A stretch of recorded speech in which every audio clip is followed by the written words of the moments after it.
শুনুন, আপনাদেরকে এখন একটা space saving unique type modern আর কি আমরা 3 সিটার আর কি সোফা কাম বেড দেখাচ্ছি। এটা 3 ফোল্ডিং আর কি সোফা কাম বেড। তো দেখুন, এটা কিন্তু ইজিলি আপনারা যাদের ফ্ল্যাট কালচার তাদের স্পেসের একটু প্রবলেম হয়, তার জন্য কিন্তু সেই প্রবলেমটা সলভ করার জন্য আমরা এই সোফাটা বানিয়েছি। এটা দেখুন, কিন্তু সোফা থেকে ডিরেক্টলি একটা কিন্তু বেড হয়ে গেল। এটার আপনারা লেন্থটা যেটা দেখতে পাচ্ছেন, এটা কিন্তু 6 ফুটের কাছাকাছি লেন্থ। এখানে কিন্তু ইজিলি আপনারা দেখুন, আমার হাইটটা যেটা হচ্ছে 5 ফুট 10 ইঞ্চি। সো আমি কিন্তু ইজিলি এখানে শুয়ে দিতে পারছি, কোনো কিন্তু অসুবিধা হবে না। তো এইরকম টাইপ ইউনিক টাইপ জিনিস নিতে এটা দেখুন খুবই ইজিলি কিন্তু ঢুকেও যাবে। আমি আপনাদের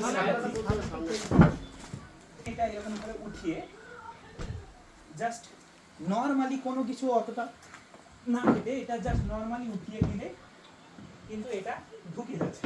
সো এইরকম টাইপ ইউনিক টাইপ জিনিস নিতে হলে আপনারা যদি চান যে এটা কালার কিছু আমরা কাস্টমাইজেশন করব, সোফার কালার কিংবা আপনারা বালিশটা যদি কিছু অন্য টাইপের কাস্টমাইজেশন করতে চান, সেটাও কিন্তু পসিবল। সো এইরকম টাইপ ইউনিক জিনিস নিতে হলে প্লিজ কন্ট্যাক্ট করুন।